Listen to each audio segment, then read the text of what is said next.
ನಮಸ್ಕಾರ. ನಾನು ಮಾಲಿನಿ ಭಾಸ್ಕರ್. ನನ್ನ ಫುಡ್ ಚಾನೆಲ್ಗೆ ನಿಮಗೆ ಸುಸ್ವಾಗತ.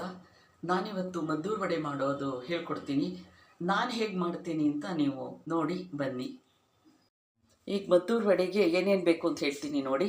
1 ಬೌಲ್ ಅಕ್ಕಿ ಹಿಟ್ಟು, 1 ಬೌಲು ಮೈದಾ ಹಿಟ್ಟು, 1 ಬೌಲು ಚಿರೋಟಿ ರವೆ,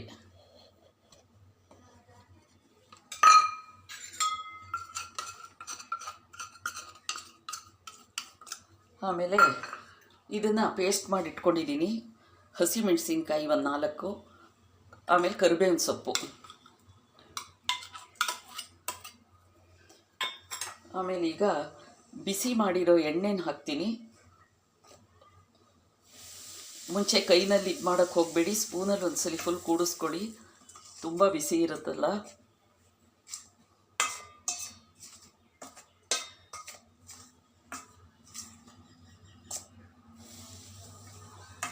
ಅದು ಉಂಡೆ ಆಗೋ ಹಾಗೆ ಅಷ್ಟು ಎಣ್ಣೆ ಹಾಕಬೇಕು.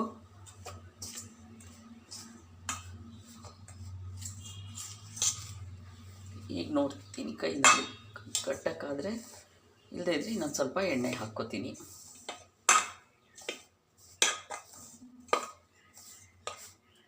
ಕಟ್ಟಕ್ಕಾಗ್ತಿದೆ. ಆಮೇಲೆ ಈಗ ಮ್ಯಾರಿನೇಟ್ ಮಾಡಿರೋ ಈರುಳ್ಳಿನ 15 ನಿಮಿಷದ ಹಿಂದೆ ನಾನು ಉಪ್ಪು ಹಾಕಿ ಮ್ಯಾರಿನೇಟ್ ಮಾಡಿದ್ದೆ, ಅದನ್ನು ಇದಕ್ಕೆ ಹಾಕ್ಕೋತಾ ಇದ್ದೀನಿ. ಈಗ ಉಪ್ಪು ಹಾಕ್ತೀನಿ.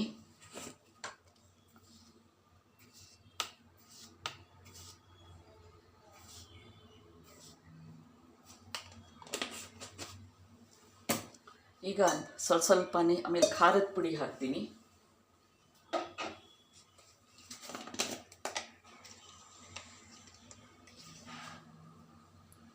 1 ಟೀ ಸ್ಪೂನ್ ಹಾಕಿದ್ದೀನಿ. ಇನ್ನೊಂದು ಸ್ವಲ್ಪ ಹಾಕ್ತೀನಿ. ಹಸಿಮೆಣಸಿನ್ಕಾಯಿ ಇದೆಯಲ್ಲ. ಆಮೇಲೆ ಈಗ ಕೊತ್ತಂಬರಿ ಸೊಪ್ಪು ಹಾಕ್ತಾಯಿದ್ದೀನಿ. ಈಗ ಸ್ವಲ್ಪನೇ ನೀರು ಹಾಕ್ಕೊಂಡು ಕಲಸ್ಕೊಳ್ಳೋಣ.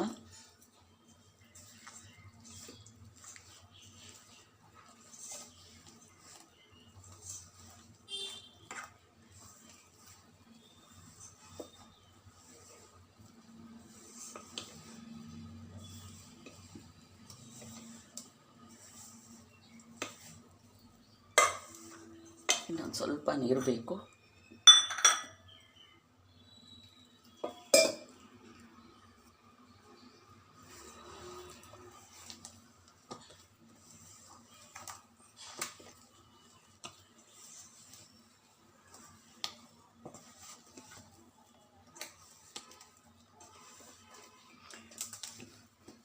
ಮ್ಯಾರಿನೇಟ್ ಮಾಡಿಬಿಟ್ಟು ಮಾಡಿ ನೋಡಿ ಈರುಳ್ಳಿನ, ತುಂಬ ಚೆನ್ನಾಗಿ ಬರುತ್ತೆ ಮದ್ದೂರು ವಡೆ.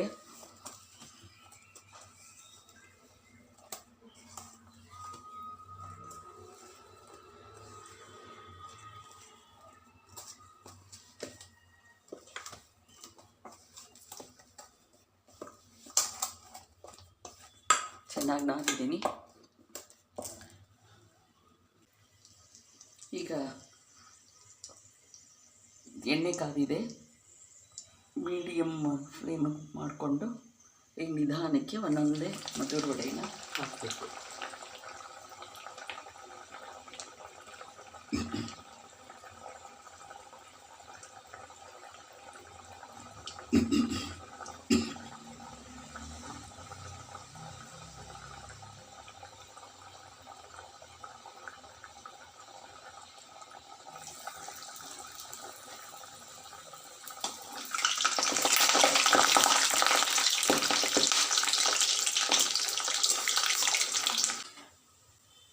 ತುಂಬ ರುಚಿಯಾದ ಮದ್ದೂರು ವಡೆ ರೆಡಿ. ಈ ಥರ ಮಾಡಿ ನೋಡಿ. ಈರುಳ್ಳಿ ಮ್ಯಾರಿನೇಟ್ ಮಾಡಿಬಿಟ್ಟು ಮಾಡಿ ನೋಡಿ. ನನಗೆ ಕಾಮೆಂಟ್ ಸೆಕ್ಷನ್ನಲ್ಲಿ ತಿಳಿಸಿ.